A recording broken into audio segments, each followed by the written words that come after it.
So I am going to record and click begin.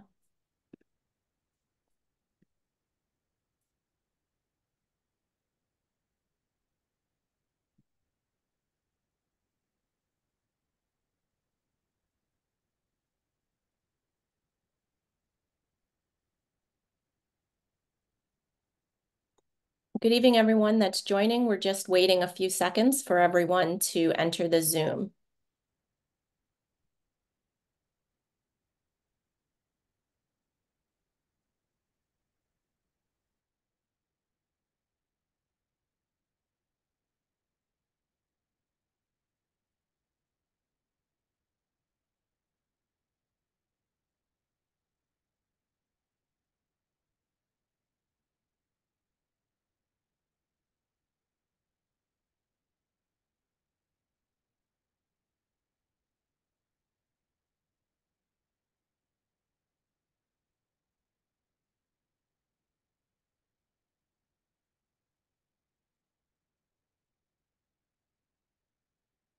Okay, good evening, everyone. We have quite a large number that are joining us. Thank you for coming to our programming presentation this evening. My name is Dina Ingram, and I'll be moderating tonight's presentation.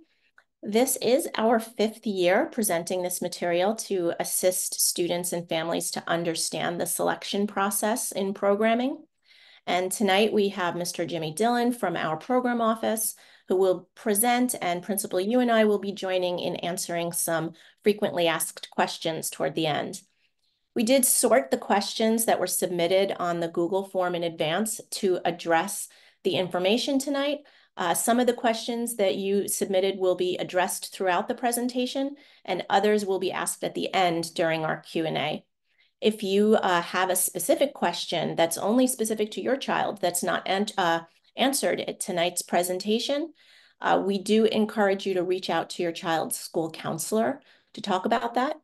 And tonight you can feel free to also put questions in the Q&A, and we'll try to answer as many as time will allow toward the end.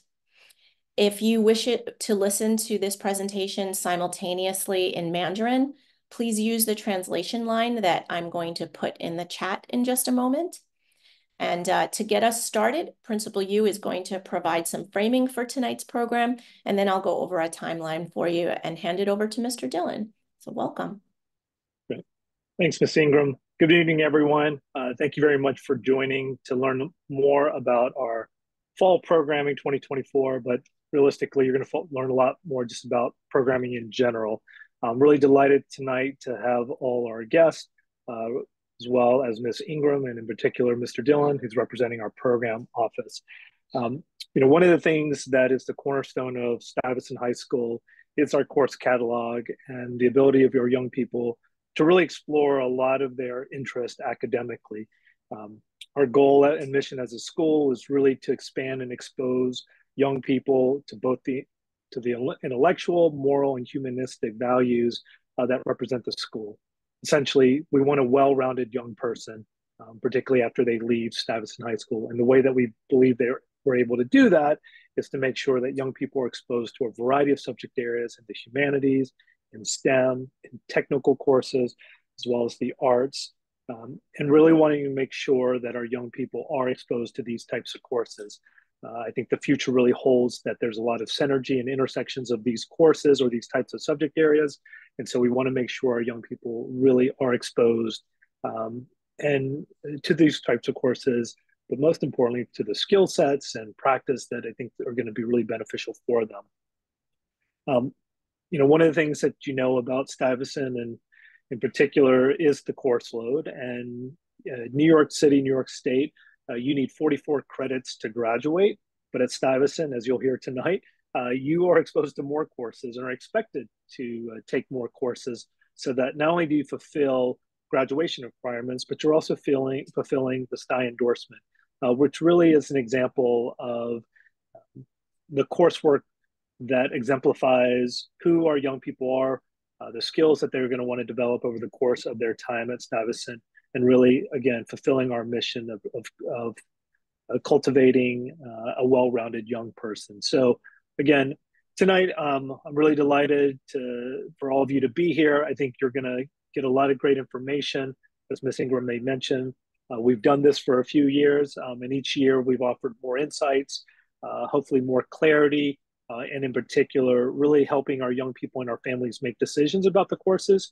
I want to stress just a few things here. You know, we know college preparation and college choices, particularly for our juniors and our rising juniors and seniors, really is an integral part in terms of piecing together their college list. But my hope is when you think about our programming, when you think about the courses, that you really are exploring what you're interested in and not so much for, again, is this your ticket to college? I think we offer enough advanced placement courses, enough electives, and over the course of your 4 years, you will have the opportunity to take a number of these courses. So we really want you to be deliberate and intentional about what your interests are and selecting these courses. Again, I think one of the things that we've learned over the course of college applications and you know college essays is what's your story, and that starting in your ninth grade and really thinking about what your interests are. And our hope is that these courses and the wide variety of courses that are offered allows you to explore, again, your story, the things that you're interested in, the things that you want to find out more about. And again, the possibilities of really expanding your worldview and your understanding of different academic and subject areas. So again, we're hoping we're going to offer a lot more clarity tonight, and we're really excited that you are all here. So I'm going to hand it over now to Ms. Ingram so that we can get started in tonight's presentation. So thank you, everyone. Thank you, Dr. Yu. One thing before we start out right on this slide is that I neglected to mention before, if you are interested in the ASL, American Sign Language Interpretation, please do click the little globe at the bottom of your Zoom screen. If you're looking at the app, right now Ms. Pomarico is translating, she's spotlighted, but you can get a pop-up window if you need ASL interpretation for tonight. And now I'm going to go right into the first slide here. We're going to go over a timeline.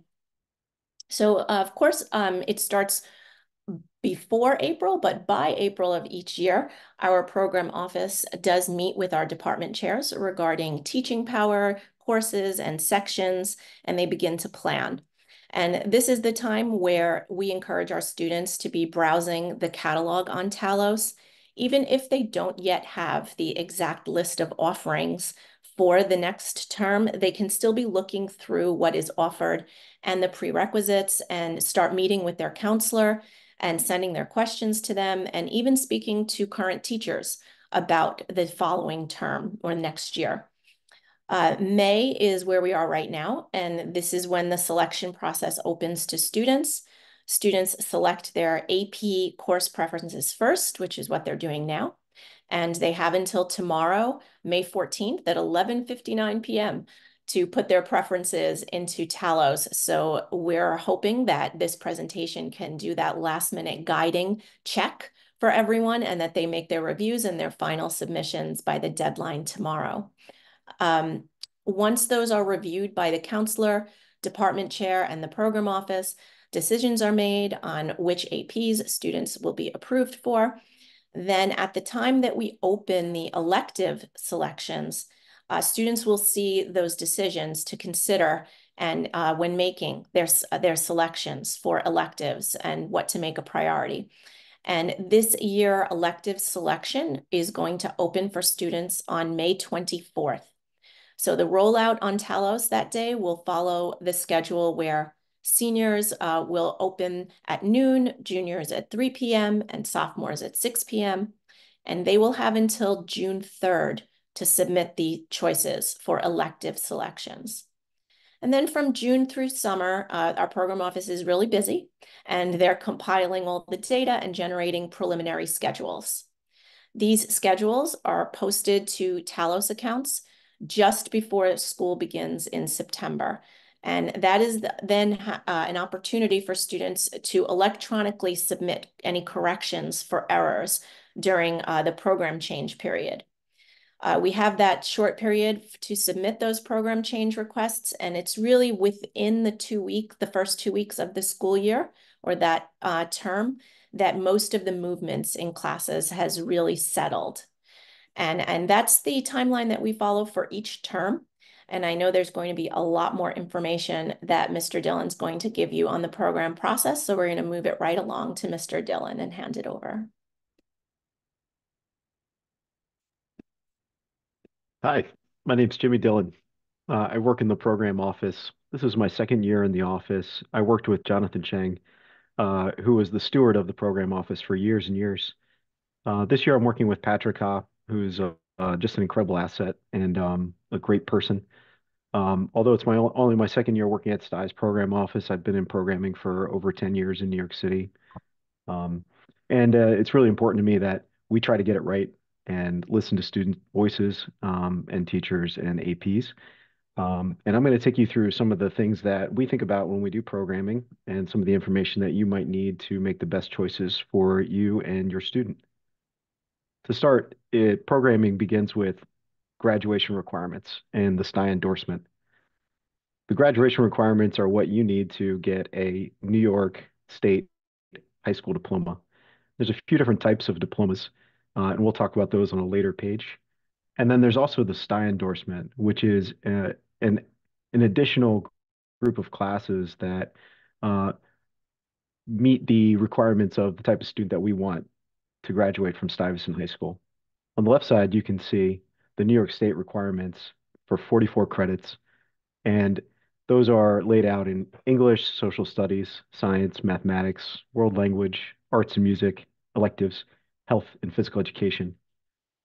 And on the right side is the STI endorsement, which includes 55 credits, many of which overlap with the New York State requirements, and specifically the New York State's Advanced Regents Diploma. So the STI endorsement, it's not a diploma itself. It is an extra endorsement that you get for completing the coursework that you see here.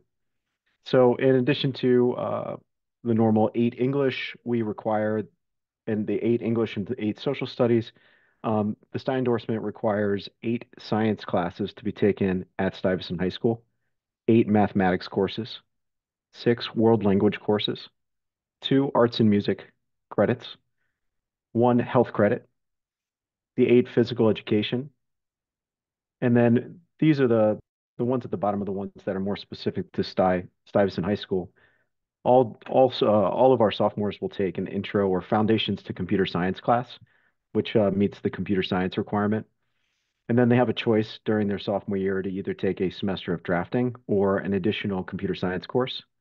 And then as seniors, they'll take what's called a 10 Tech. These are courses that are, we'll take a look at some of the courses, examples of these, but these are courses that are tech-based. And then finally, 2 senior electives, which meet the seat time requirements that we have to give all students. We'll talk about that a little bit later as well.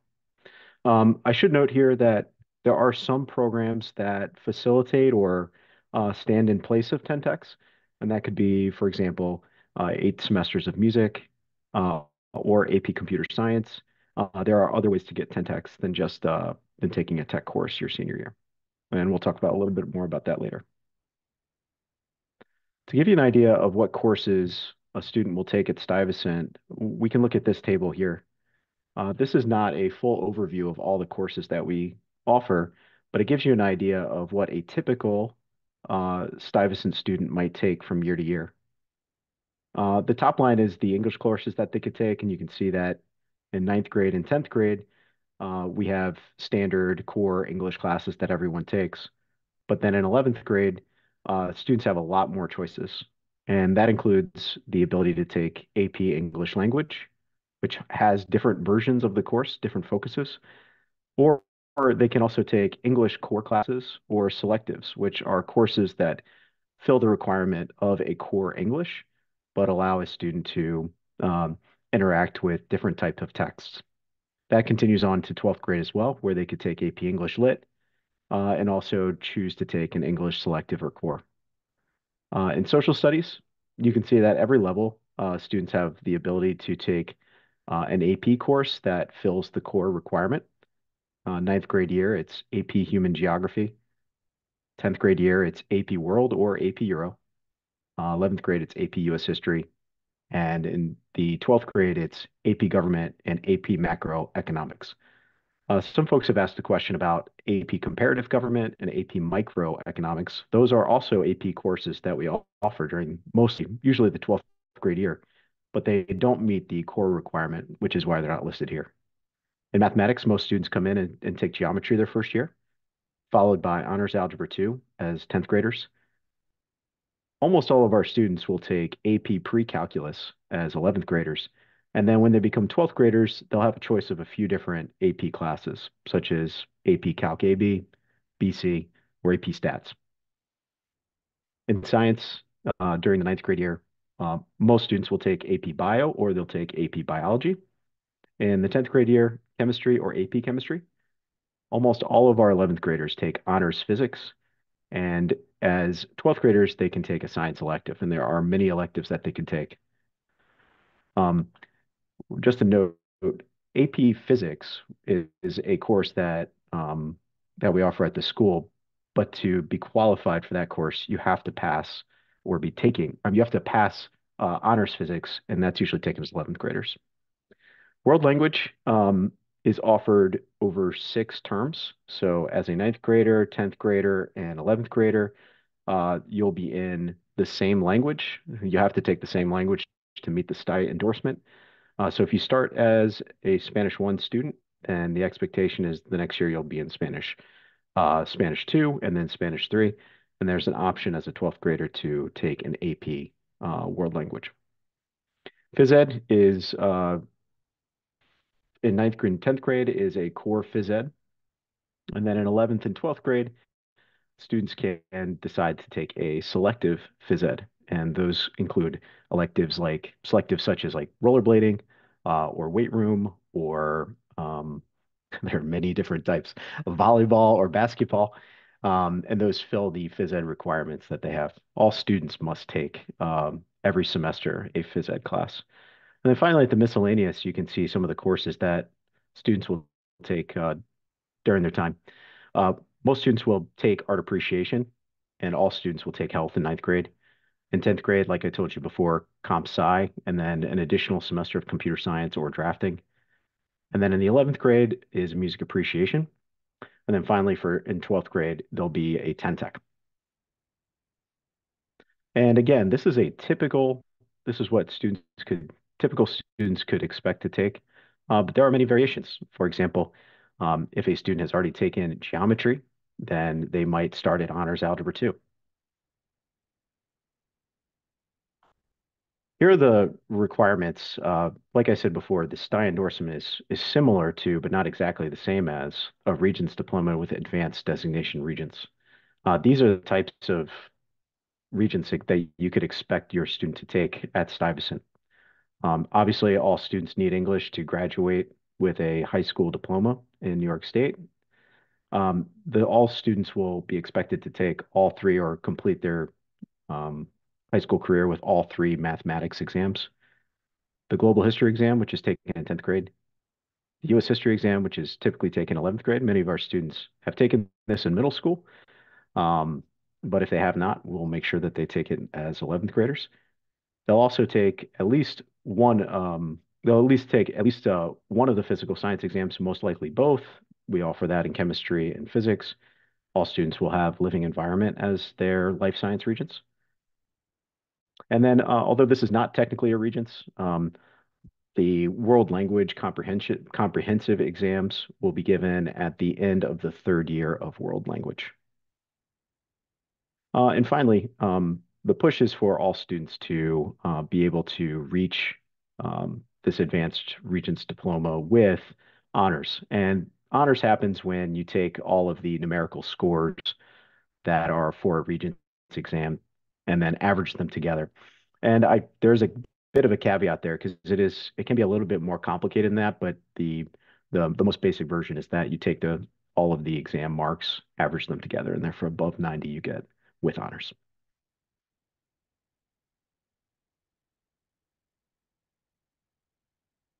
In addition, one of the questions that we get often is, what does annualization mean? And will my teacher stay the same for the entire year? For the most part, you can expect that your teacher first semester will probably be your teacher for the second semester in most cases. In all AP courses, in all ninth, 10th grade English courses, for all language courses, all full-year history courses, all math courses, all full-year CS courses, all full-year chemistry and physics courses, you can expect that the teacher that you have during the fall semester will carry on with you to the spring semester. There's lots of good reasons for why that happens, including wanting to have the familiarity with the teacher when it's time for test prep in the spring. But we should note that there are times when, because of the amount of teaching that a chemistry or physics teacher does, that we might have to make certain switches in the spring. That will probably be minimized this year and in the future. Some courses are not annualized. That means that they only take place during one semester, including all of the one semester courses that are offered at the school. Um, Freshman non-AP Bio is not annualized, meaning that the teacher that a student has their fall semester could be different than their spring. And also the 11th and 12th grade English classes. Because we offer so many different choices for students to take English selectives, the teacher that they might have in the fall will most likely be different than the one that they have in the spring. Like I said before in my introduction, we try to get programming right. Um, and we follow this sequence, uh, this with this, these rules to be able to program students as best we can. And there are priorities that we have to have in order to get it right. And the first is graduation requirements.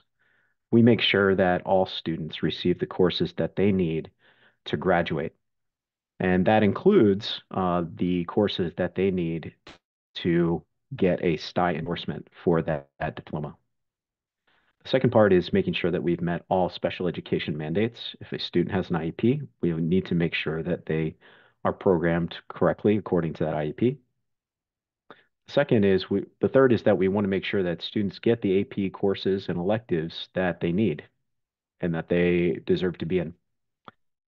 Finally, we have to make sure that all students have a minimum of 7.5 periods. That includes physical education and lunch included. And those are state mandates to us as a school to make sure that students have the correct seat time. We also have other considerations when we do programming and make the choices that we make, including what the student wants to take, the student's qualifications, how much space we have in each course, and then individual program fit. And we do try to do our best to accommodate as many students as possible with what they want to take, but never at the expense of any of the other priorities. Here's some programming tips to make sure that you get the things that you want.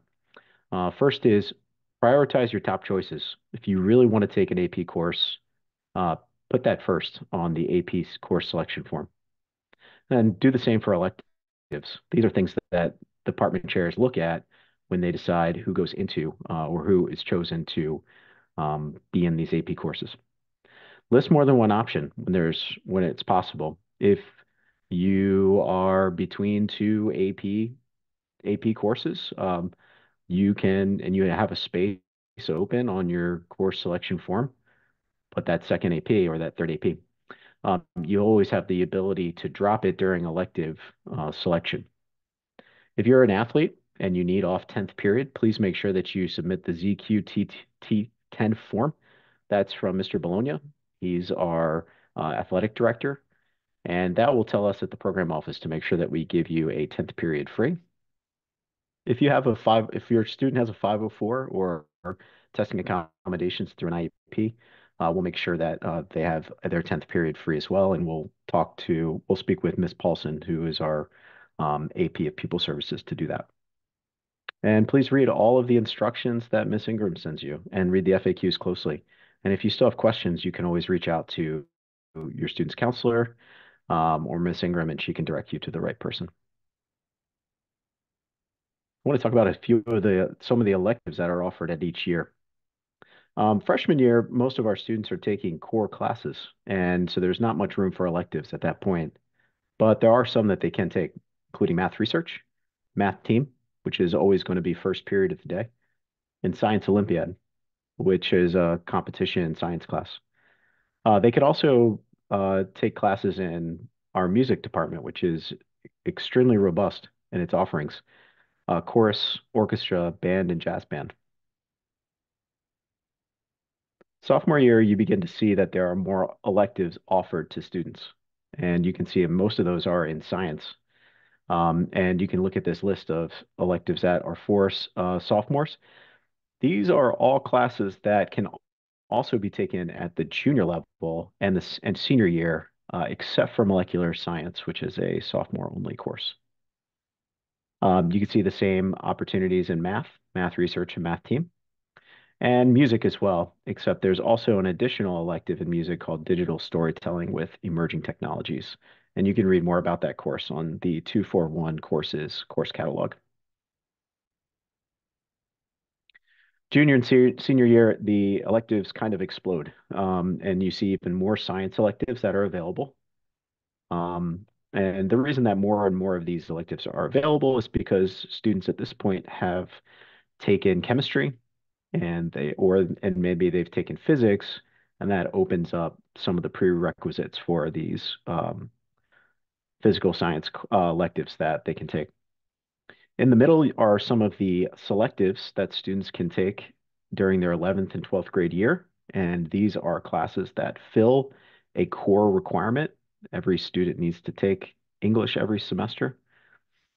And in the middle, you can see history. There are many history electives available to students. And under other core, we have Spanish themes, which is a course that a student who wants to take a fourth year of Spanish language, world language, in lieu of AP Spanish can take. And then some of our advanced math courses for students that have taken calculus A, B, or BC. And finally, under miscellaneous, you see some of the ones that we saw before, including math team and the music electives. But there's also some other courses in there that might be interesting to students who have taken APCS, including cybersecurity, graphics, systems programming, and CS ethics, as well as a few physical education courses electives that are available to students. There is a really, I could probably spend like 2 hours talking about just these courses. And if you have questions or would like to know more about them, you can look at the course catalog that Miss Ingram sent. Here are all the AP courses that are offered at different levels, at different grade levels. And as ninth graders are only allowed to take one AP course, and they could choose to take AP Biology or AP Human Geography. 10th grade, students could take AP Chemistry with Regents instead of a honors chemistry class, or they could replace Global 10 with AP World History or AP European History. There's also a couple other AP courses that are available to students, including Studio Arts and Music Theory, which are art APs, or AP Environmental Science.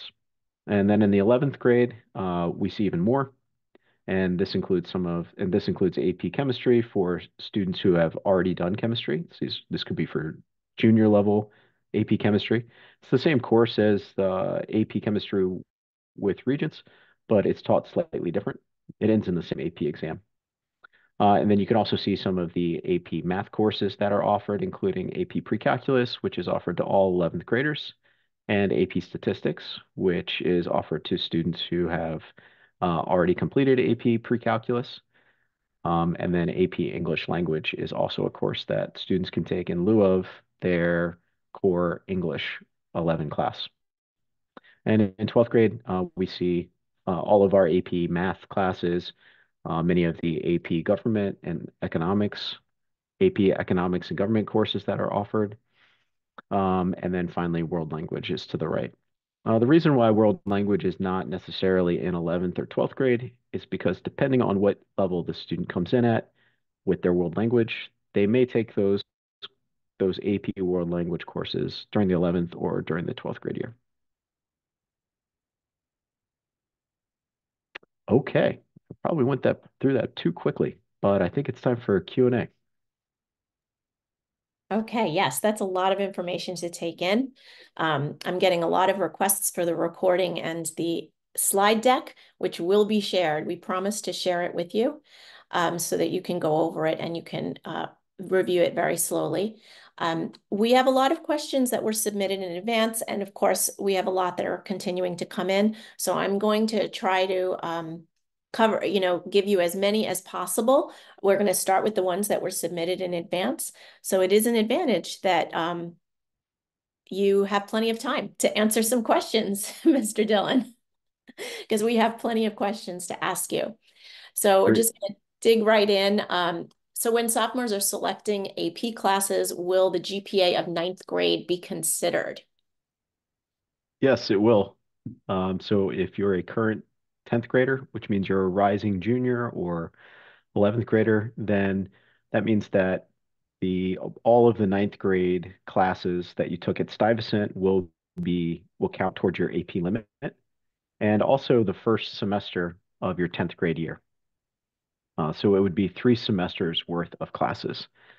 This is the only time this would not be true is if a student took courses at a different school than Stuyvesant their ninth grade year, which means they're a transfer student. In that case, then there would only be 1 semester's worth of courses that would count towards the AP limit. And the AP limit is calculated based just on Stuyvesant courses, not any other courses that were taken during um, any other high school or in middle school. Thank you. Thank you for making that clarification about how the STI GPA is the one that's considered for APs. We've had many questions about the overall GPA versus the STI GPA. How many? Ms. Ingram, sorry, Yeah, can I just chime in real quick on that, please just do. another point? And just as a point of reference, the reason we do that is because, again, um, our students are coming in from a variety of places, whether it's public district schools, whether it's private schools, charters, parochial. So this is the reason why, again, the GPA that's used is the courses that are taken at Stuyvesant. We're trying to be as equitable and as fair as we can. And so, again, this is really an important piece just so that kids who are taking classes at Stuyvesant, we know what our courses are like, we know how they're graded. And so this is a way for us to be able to make sure that there's a level of fairness, but we only include the courses taken at Stuyvesant. Okay. And how many APs can a student take? I'll change the question slightly. I'll say how many AP courses a student can apply for. The maximum will be 4.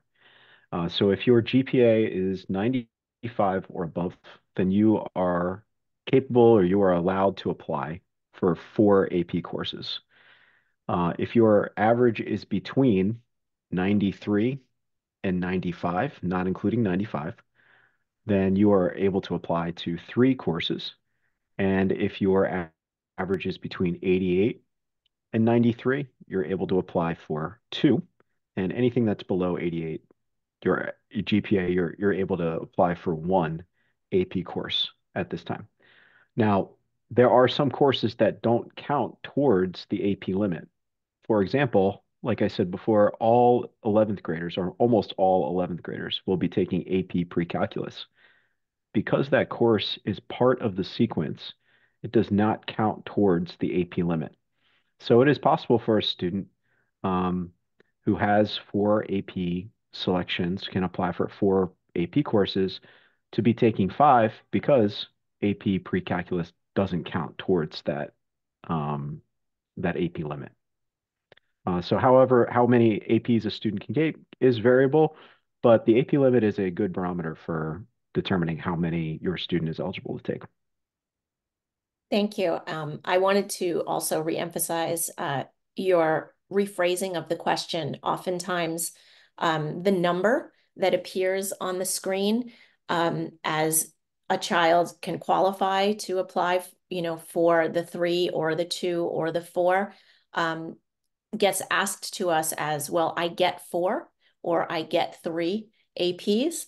And we just want to reemphasize that that's the number that you're qualified, your student is qualified to ask for. It's not necessarily the number that they are entitled or will get. That's all dependent on so many other factors. That is exactly true. Yep. Thank you. Is there any chance for students to get on the wait list? We know that's appearing in their drop downs. Can you explain how that wait list works for APs? Sure. Yeah. Most AP courses have a cutoff for subject GPA. And if your subject GPA does not meet that cutoff, is not at or above that cutoff, then you'll see an option for a waitlist for that class. And that what that means is that your name and your subject GPA is sent to the department chair for them to consider if there are still open seats after the students who were not on the wait list have been placed. Um, and so we see very often the department chairs use the wait list to fill seats. So if you're interested in taking a course, there's a possibility for you to get that if you put the wait list as an option on the dropdown. Great.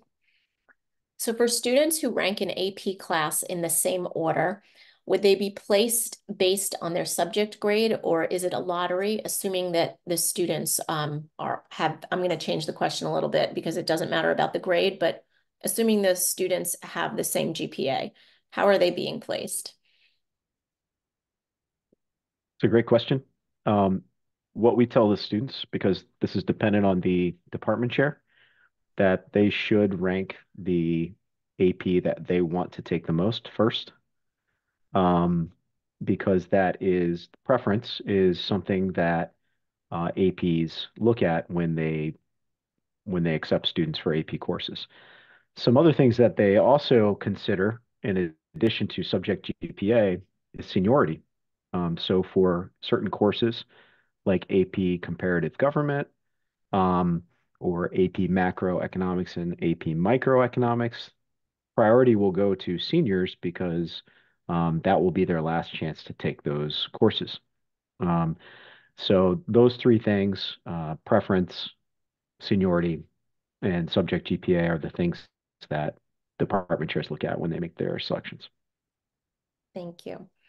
I just want to take a second to acknowledge that I know that this is a very confusing thing for many people, and I don't want anybody to be upset, but I'm seeing that between the questions that we have submitted in advance and the questions that are coming into the Zoom, there's no way possible that we could get to another 100 questions, but we will try our best. I oftentimes will go back tomorrow and try to answer as many as possible when we release the recording. So don't panic yet.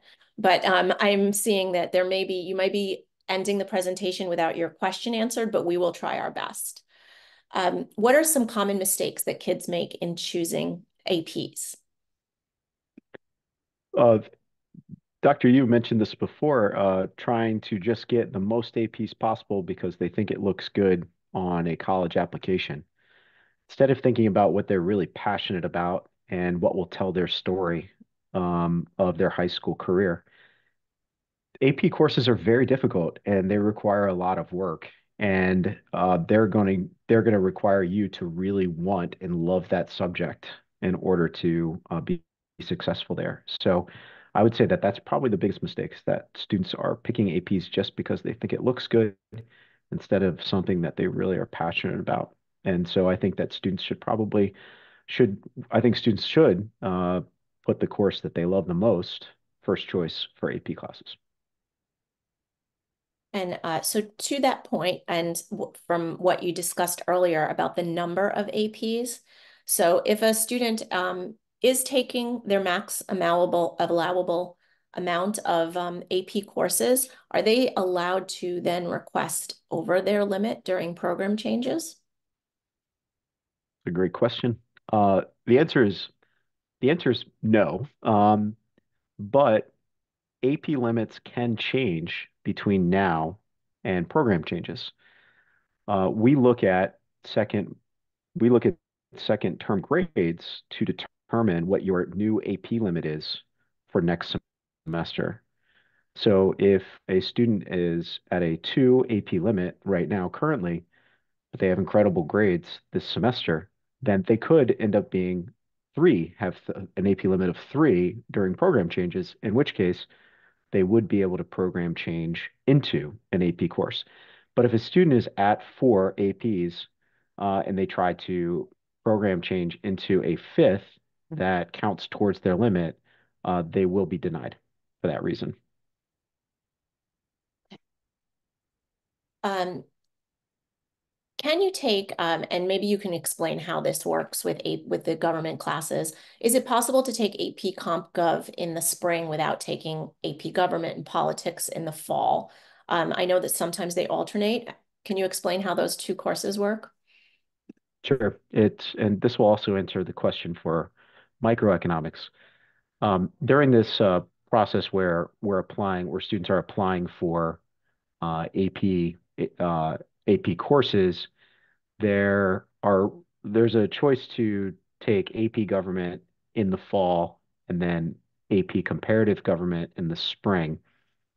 And those two classes are linked together because they are single semester classes. Together, they count as one AP towards the limit. And if you are interested in taking AP Comparative Government, the expectation is that you would take AP Government in the fall semester. And that's the same is actually true for AP Microeconomics, which is a spring semester course.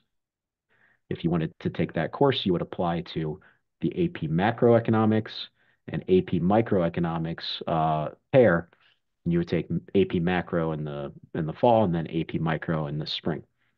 It is possible to that you would be able to get into that spring course, but it's very unlikely because those seats will have already been filled with students who applied to both of the courses. And if they're applied for both of them, then those seats will be filled. But there are times when an AP Comparative Government seat opens up in the spring, or an AP Microeconomics course seat opens up in the spring. And if you are under your limit, you could program change into that seat. Now, would the AP Gov course fulfill the government requirement?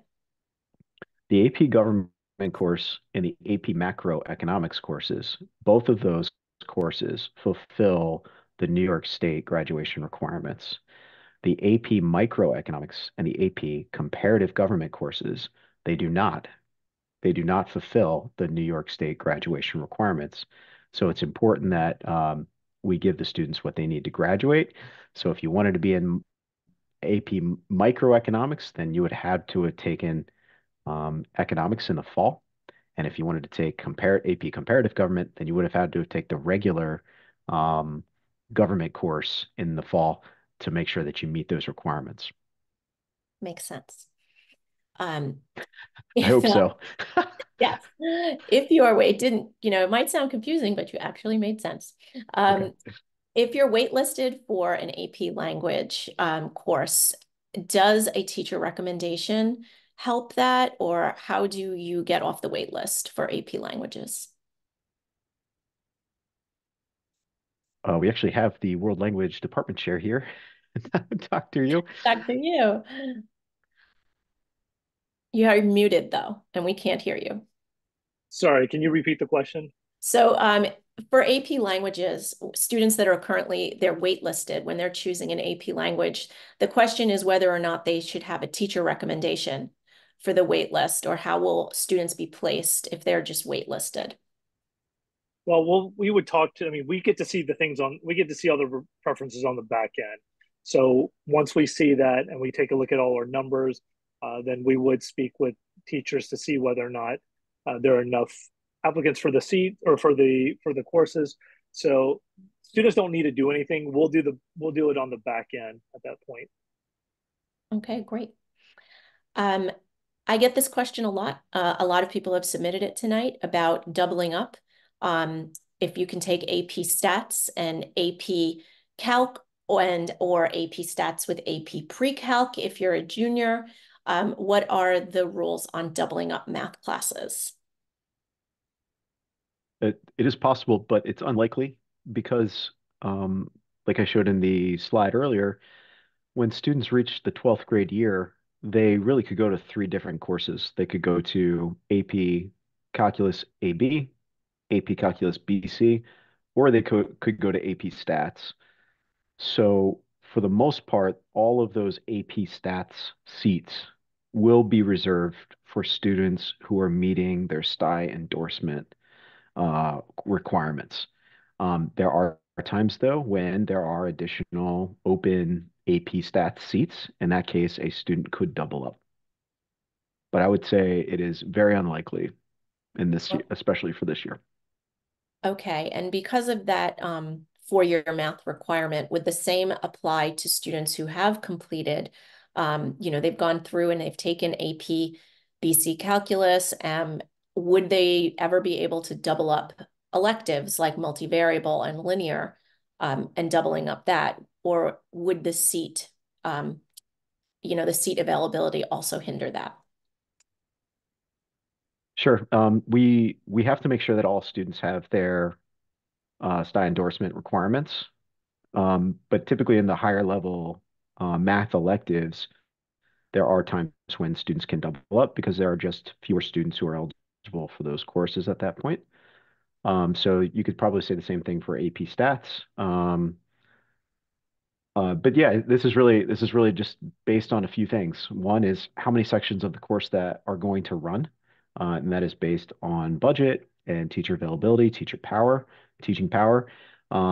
And so we will not just let seats remain open, especially when students want to take them. Um, but there's not going to be any sort of like conflict between I'm in an AP class and I also want to take an elective. All those students will find out about their AP courses before they choose electives. So I would say the answer is it really depends. But if there are open seats, we will place students into those sections. Okay. This is a question we get a lot, whether AP courses are weighted differently in someone's overall average. I guess I don't Um, understand the question totally. so I guess I'll answer it because I get that question a lot. So we don't weight any grades at Stuyvesant. So Oh, you're I not understand. going to get an extra boost by taking an AP class. Your average is straight from your GPA. So the answer to that question would be no. Whether or not it's an AP course, a regular course, or an honors course, none of the grades are weighted at Stuyvesant. Just a footnote to that, our colleges know that, and they know our rigorous courses, and they get that in the high school profile, so you don't need to worry about it, because we do get that question quite a bit. Okay, let me get to the next question. Could you differentiate and explain AP Psych? There are two AP Psychology courses. Can it be taken as a science elective in the 12th grade, not in 11th grade, or what is the deal with the AP Psych and why are there two? Yeah, there are two different exams. So there are two different courses, and they're offered in two different departments. One is in the history department, social studies department, and the other is in the biology department, or life sciences. Um, they are both uh, have historically been have had few sections. So the suggestion would be to well, not a suggestion, but the likelihood that you get into that course would be higher if you were a senior applying for it or rising senior applying for it. But they are separate courses, and you can read about the differences in their description on the 241 course catalog. Okay. We also have a couple of questions about this same topic on music appreciation and AP music history. Um, the music appreciation requirement is a requirement for well, why don't you explain it before I ask it? Can you explain the difference between the music, why we're having students take music appreciation and whether or not AP music history can satisfy that requirement? Music appreciation is a course that's part of the STI endorsement requirement. It also meets the New York State um, graduation requirements to fulfill the two fine arts credits that you need to graduate from high school. It is a course that is um, currently being offered. Um, it's a course that's currently being offered in 11th grade, and some ninth graders will be placed in that course if there are open seats. But over the course of like the next few years, all 11th grade students will eventually take that music appreciation course. Um, in terms of, so the other part was whether AP music theory could replace music appreciation. Music appreciation. Um, I actually don't have an answer for that. I'd have to look. I'd have to get back to you on, on that answer. Okay. Unless Dr. Yu knows. Yeah, I From would say my, typically no because of the order, the sequencing of yeah, the when these order's out of. courses happen. Yeah, Okay. exactly. Um, And that's music. The music appreciation grade is something that the music department looks at when they determine seats for the AP music class. okay. If a student satisfied their U.S. history regents, their requirement in middle school, what would they take as a junior? Would they just opt for any AP social studies course, or is there a sequence? They have a few options there. They could take a push AP US History. They could apply for it. There are many sections of the course, and if they decide they do not want to do that, then they would be able to take one of the history electives, many history electives that we offer, and they would be eligible to take many of those because they already have U.S. history as a prerequisite. When there are additional government and economic seats, we can at times offer those to juniors as well. So they could potentially take some of those 12th grade courses in the 11th grade, typical 12th grade courses in their 11th grade. Okay. You mentioned before that generally all of our 11th graders are taking AP Pre-Calc, and it doesn't count toward their AP limit. But do they have to select AP Pre-Calc on Talos, or will it just be automatically assigned if that's their next course in sequence? That course will be automatically assigned to them, and they do not have to choose it from a drop down. Okay. And can students take an AP English and an AP and an English elective in the same year? Yes, they can. Many of them do, because the English selectives are really interesting. And the only course that an AP English student could not take is a core English class, um, because their AP English meets the core English requirement. Okay. Would an upperclassman be able to take a CPR or first aid class instead of a phys ed, or I think they mean to count it as a phys ed course? No, they cannot. They're actually coded differently as well. So all students must have a phys ed, a regular meeting phys ed, physical education course. And the CPR course is actually, even though it's a part of the phys ed department and supervised by that department, it's actually a different code that wouldn't count towards the transcript, transcripts requirement of 8 total credits. I'm sorry, 8 total semesters of physical education. Okay.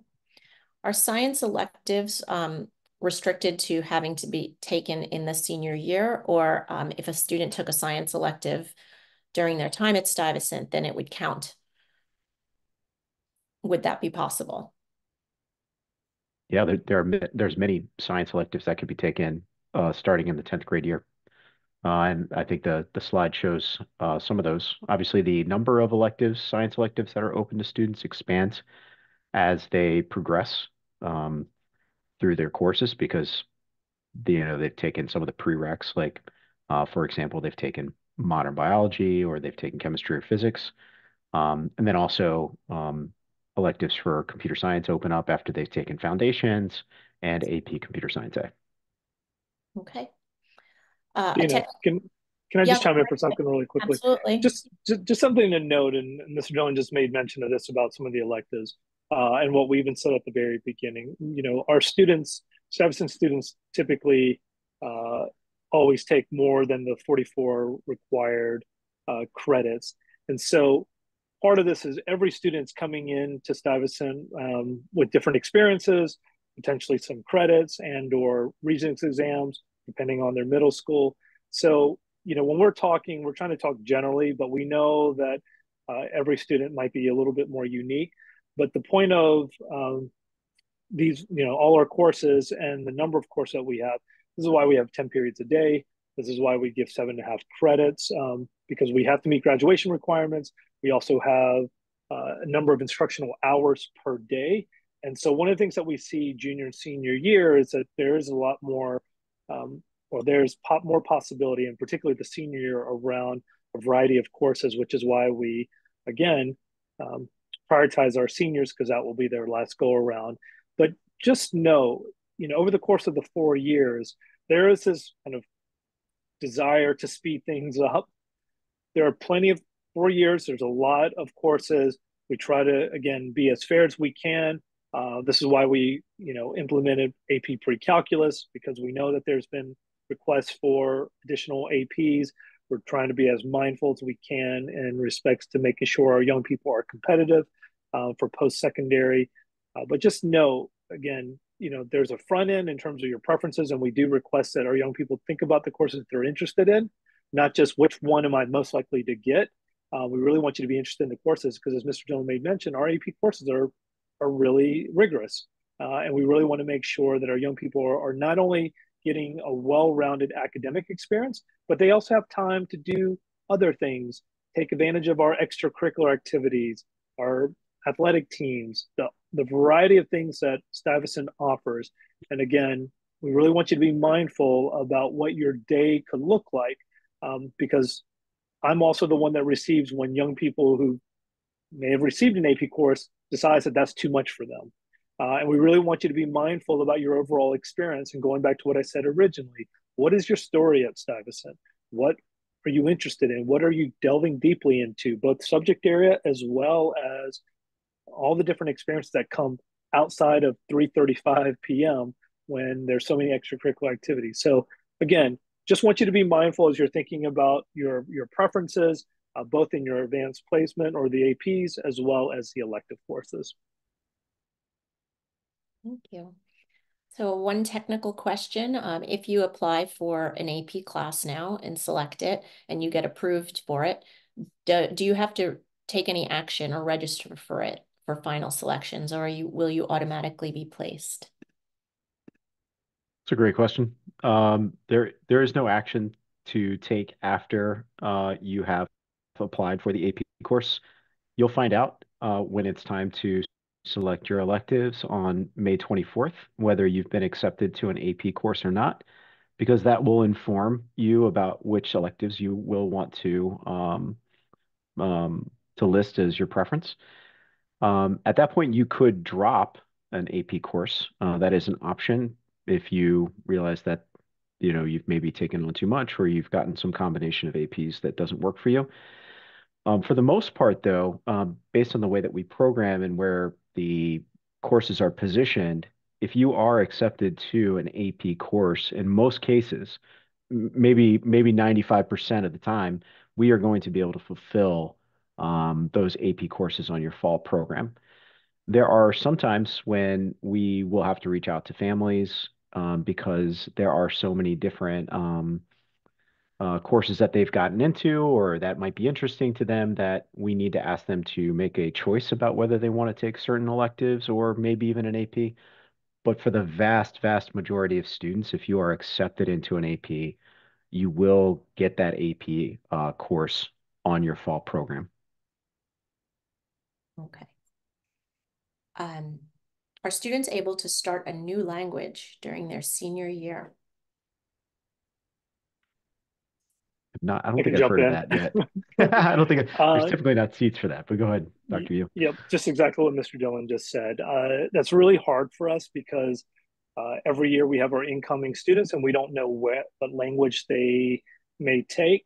And so typically level 1 courses are always full and trying to find open seats. This is why we were, when after your first year, you've made your selection or when you make your selections for languages, why we don't make those changes, because we don't have the seats that are readily available that you can just go back and then restart the sequencing. That's why it's important for incoming families and students to be very mindful about, again, going back to what we said, preferences. You're not guaranteed, but we're trying to meet your preferences. And again, it's really hard to. I mean, that's a really interesting question, particularly for the senior year. But typically, that won't most likely happen just because we don't have level one seats readily available. Yeah, and I'll just say that we really appreciate everyone understanding that this is a very complex project and task, and that although there are many choices of courses available to students, there is limitations for how many seats there are available to the in those courses, and and it's a great strength of the school, but there are many other things to also consider. And that example is one right there. You would really love to pick up another language, but we only have so many seats in that language that you'd like to take, and they have to go to students to meet their requirements, just like you have met yours. Um, but what we can guarantee you in the program office is that you will have the courses that you need to graduate, and you will have the courses that you need to get the STI endorsement. Thank you. So a question about some of the drop-down menus. So suppose you are a sophomore and you're seeing in your drop-down some 12th grade APs.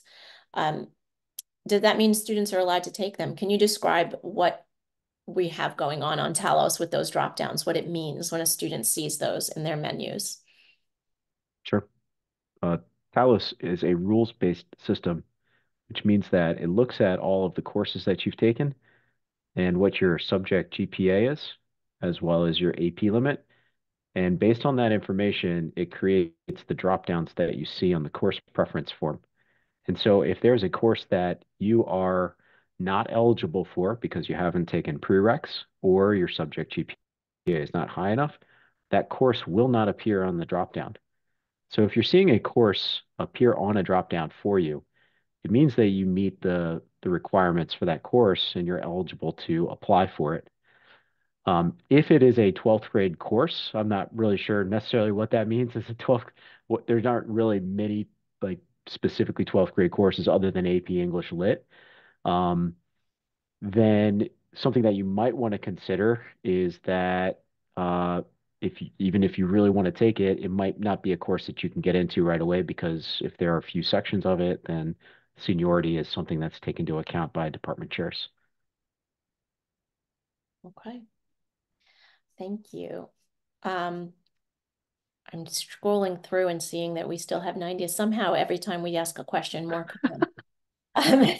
So I'm I just hope, yeah, so hopefully my selective answers are with the okay, not questions leading to that more questions. I'm choosing here. For outside courses, because we do have a number of people asking about different variations of outside courses that are taken outside of Stuyvesant. Can we just go over how they're looked at Stuyvesant? Because we have a lot of people questioning if I took a course in another school, if I took it outside, can it count toward possibly here at Stuyvesant as credit or getting an AP? I know we talked about the STI courses. Can we just reiterate that of what we're counting when we're determining AP placement and if any outside courses can count? Sure. When we're looking at subject GPA to determine eligibility for applying to AP courses, only courses that were taken at STI are considered as part of that subject GPA. In terms of graduation requirements, certainly courses taken at other NYC DOE NYC public schools could count towards graduation because they are on a transcript. And in some cases, those courses can also meet STI endorsement requirements as well. For example, if a student took biology as a ninth grader at another New York City public school, then that would count towards their 2 science credits that they need as the New York State graduation requirements and as the STI endorsement. So many of the courses that have been taken at other schools can count towards your graduation requirement and in some cases towards the STI endorsement. But only the courses taken at STI will count for the subject GPA and overall GPA that's used to determine AP eligibility. Thank Let you. me also just chime in on that as well, just as a point of reference. As Mr. Dillon just made mention, New York City public schools, district schools, they will typically automatically show up on the transcript because they've been recorded through their middle school. Now, sometimes other schools like charter schools, or even sometimes I think even private, we will then have to work with those middle schools to see if there's an equivalent in terms of getting those credits and or having those courses listed. Again, we can control which courses get included as part of the GPA or the total average. But in terms of if they meet graduation requirements or they were earned, particularly if they were earned during middle school, then they can show up on the transcript. And we then in turn can just give the credit for that. We won't use the numerical value if it's not a New York City district school, because that happens automatically. The other piece too is around courses when you're at Stuyvesant that may be kind of college related courses. So one of those things that are college related courses or programs that many of our young people may be able to take advantage of or even have the opportunity to do. Typically, those types of courses will give you a separate transcript. We do not record those courses on the Stuyvesant transcript. And we do that for fairness because we know that these outside courses that are, again, typically they could be for college credit or taken during the summer or any of those types of courses. Typically, you can get a separate transcript. And then again, for college applications, you can always talk about that in your essay. You can always let them know that you took advantage of, or had opportunities for these types of courses. However, those are not included in the Stuyvesant transcript that is given to college. The only courses that are listed are the ones that, again, are taken at Stuyvesant or either from, again, the middle school, which we've confirmed. And we just want to make sure that that's clear in terms of the total transcript. Thank you. So as far as the demand, we know that many students are applying to AP courses.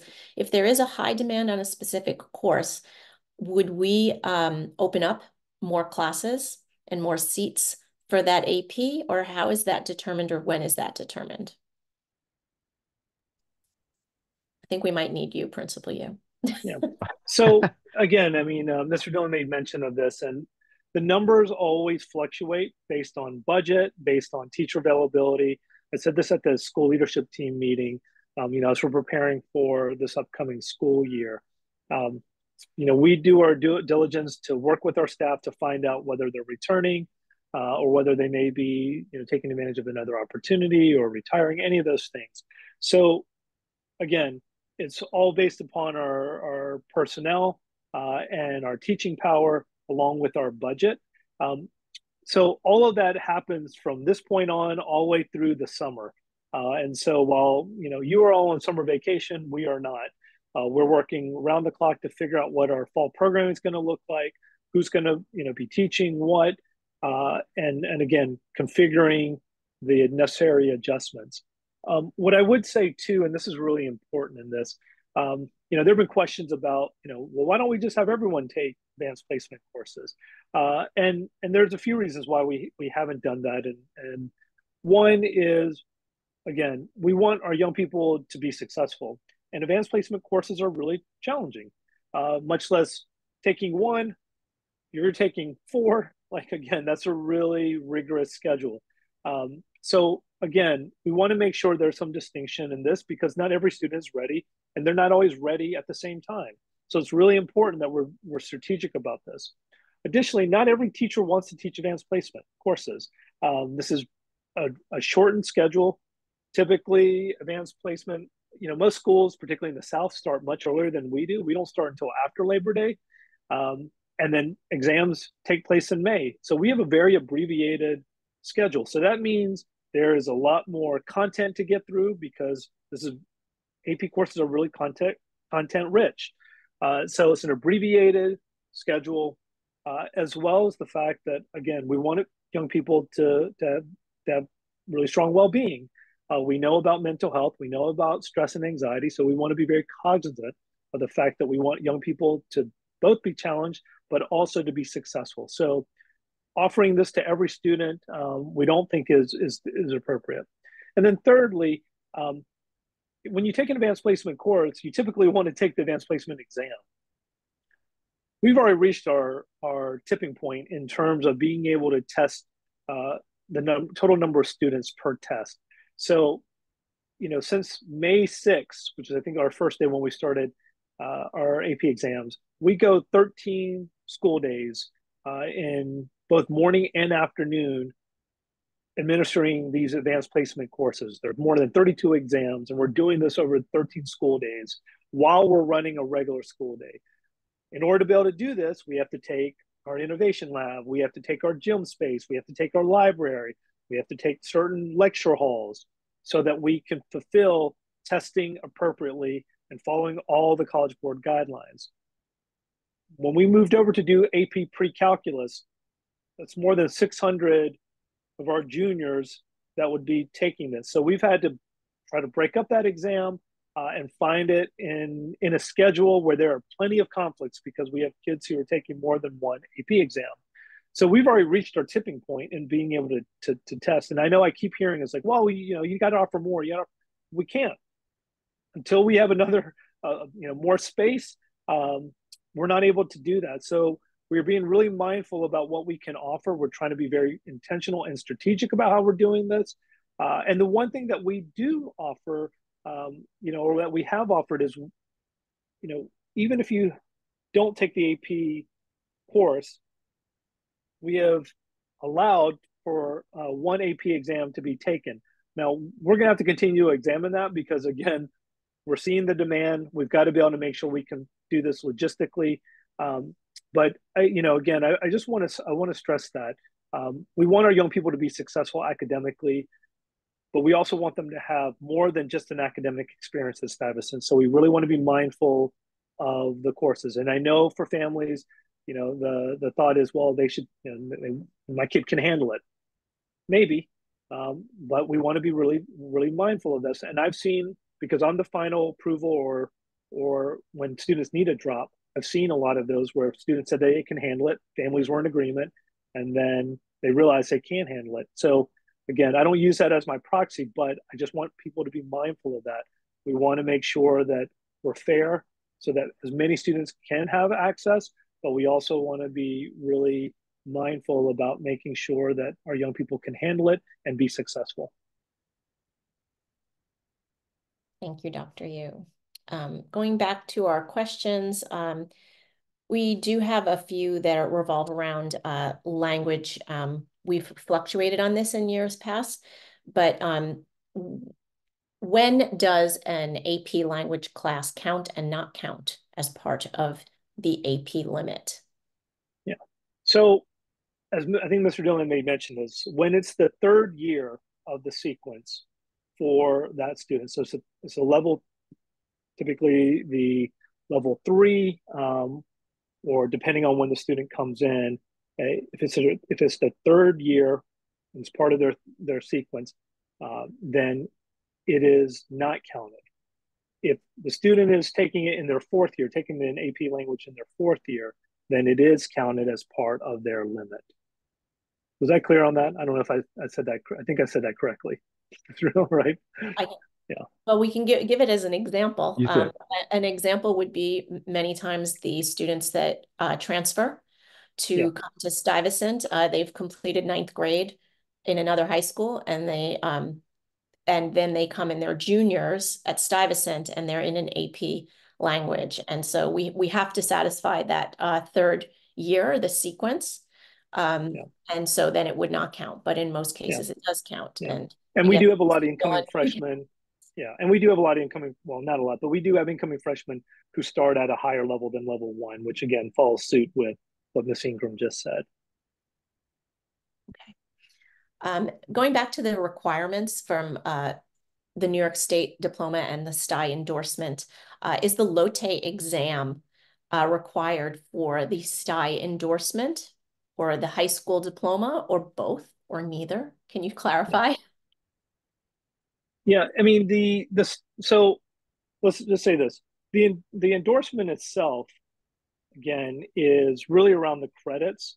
But because, as Mr. Dillon made mention, they're so close, they're so aligned with the advanced regents that, and the world language exam is one of the exams, one of the 9 that need to be taken in order to earn the advanced regents. So because our young people are taking, again, sequencing of language courses, we're gonna the culmination of those courses is typically a world language exam, and so again, it's really important that you're fulfilling the credit portion of it, fulfill the exam portion of it, so that again you're getting not only the STI endorsement but the advanced regions. I wrote this before. Most students across New York City and even across New York State earn the Regents diploma, which is the minimum.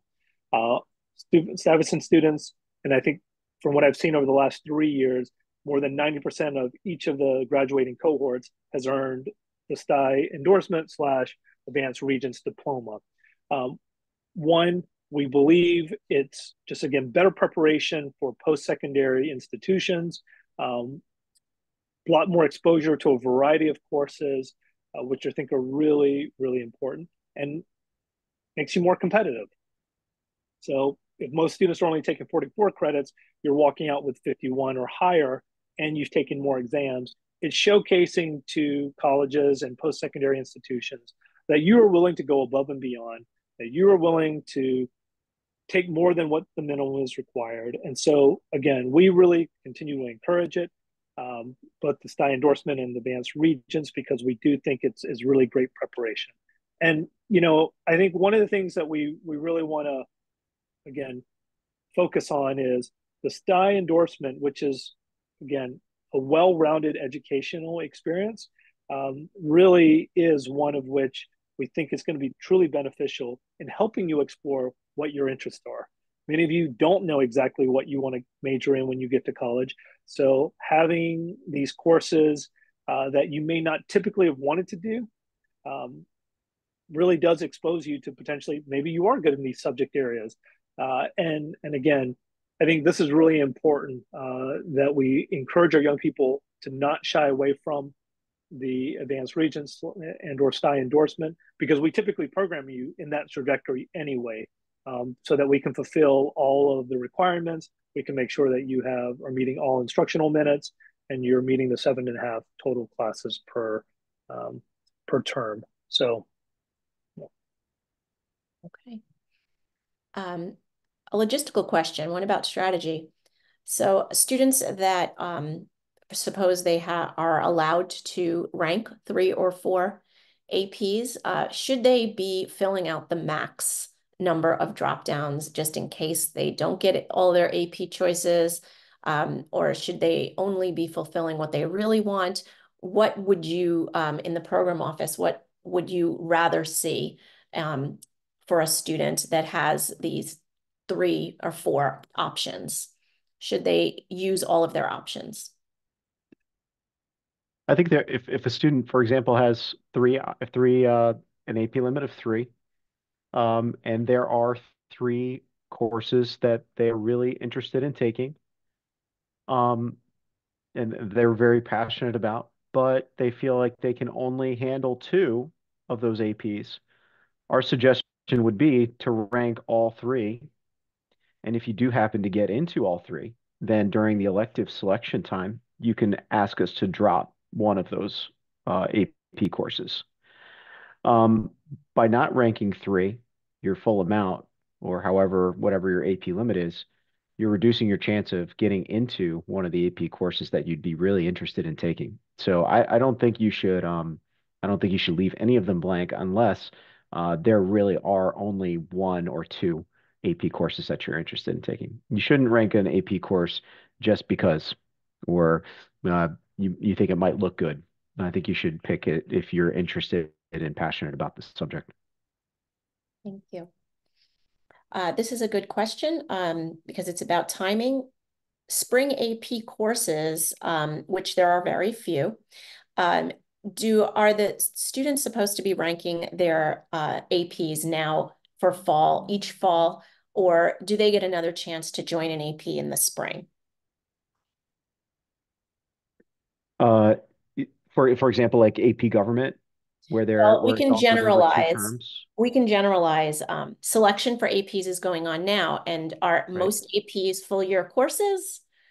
Yes, but Yes. almost all of them are, except for some of the senior year economics and government courses. And and again, like I said before, those are applied to in pairs, like the AP Government slash AP Comparative Government pair, and then the AP Macro, AP Micro pair. So then there, If you go ahead. But it is possible, yeah, I will say though, but it is possible that if you are interested in just taking, for example, AP Government, and there is the capacity to offer more regular AP Government courses in the spring, then your acceptance might just be deferred to that second semester so that we can balance out the sections and give as many students the opportunity to take those AP courses as possible. So then that would be only applicable to those AP courses, the few that are one semester AP courses. A student would not be able to ask in the spring term to join an AP course. Accurate?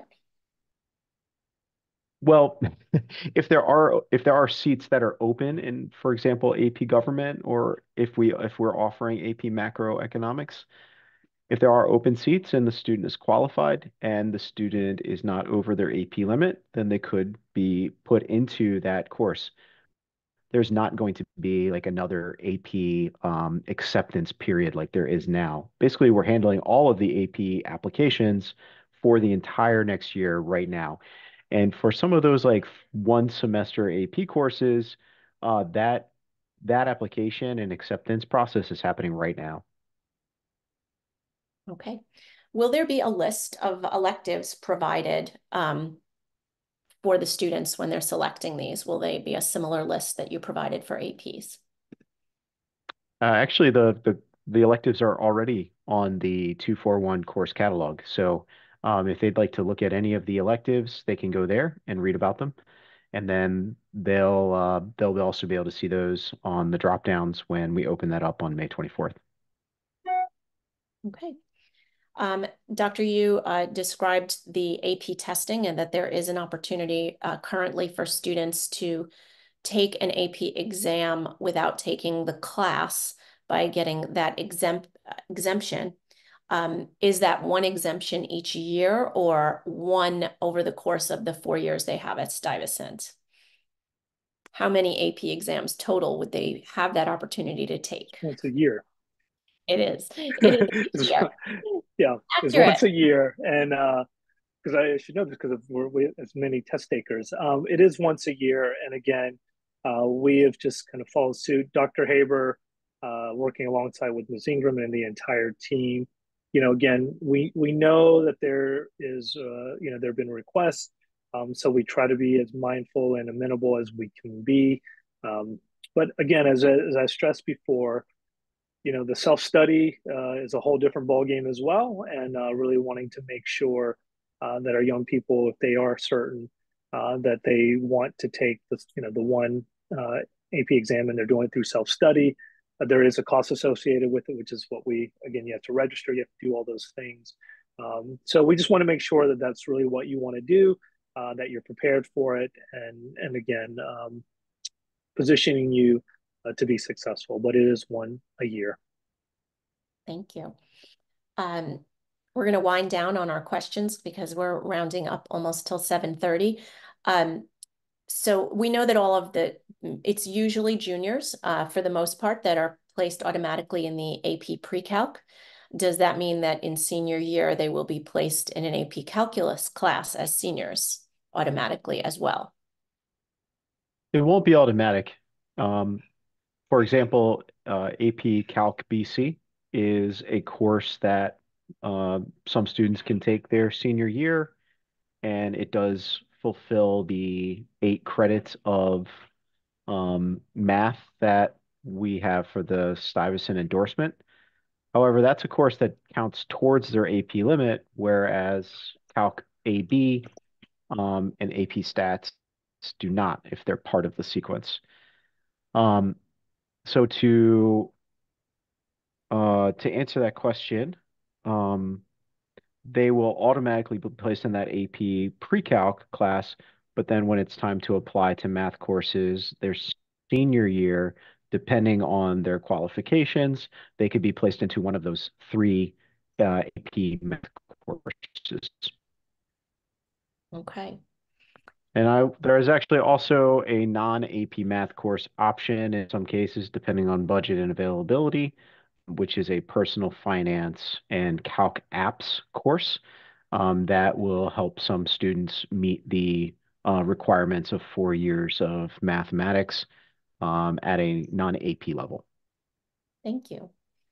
I'm noticing that a number of the questions that are coming in through the Q&A have a lot to do with specifics of our courses.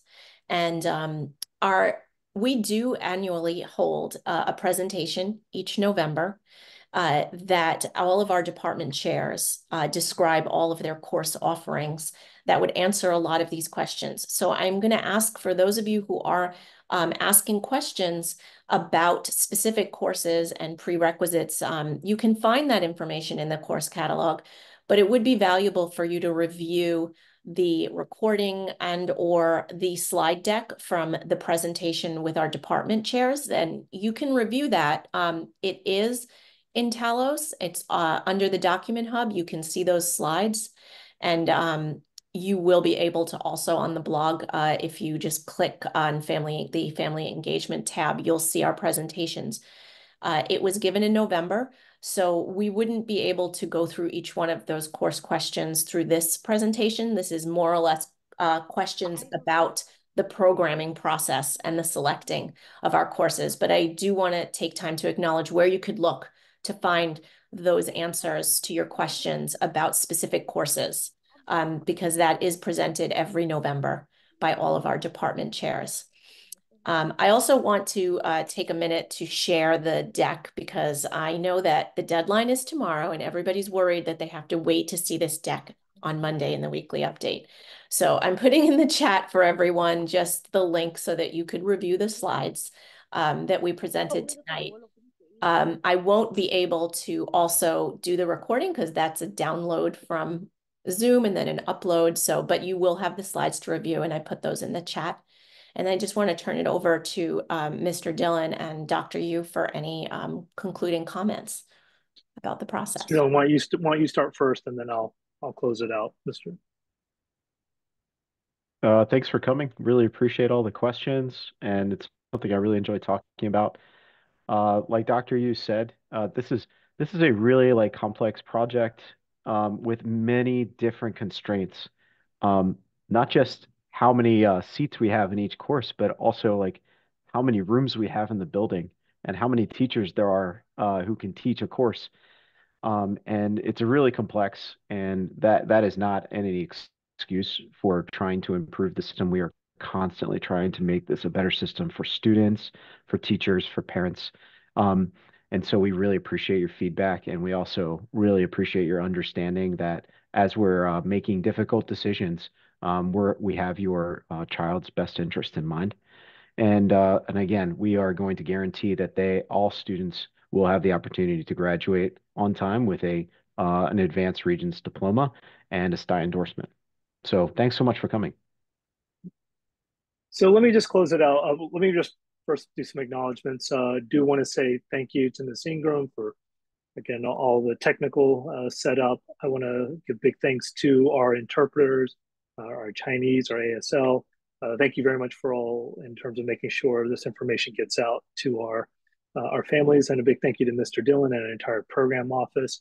I've seen lots of adjustments and improvements that we've made just in terms of trying to get more information out to our families, and in particular our students, so that you're informed of the choices that you're making over the course of your 4 years. Before I close, I do want to stress a few things as you're going through this, because I think sometimes this feels like the end all. This is a process. And as I made mention before, we work throughout the entire summer to build an overall schedule for the entire school. So this is phase one with the AP preferences.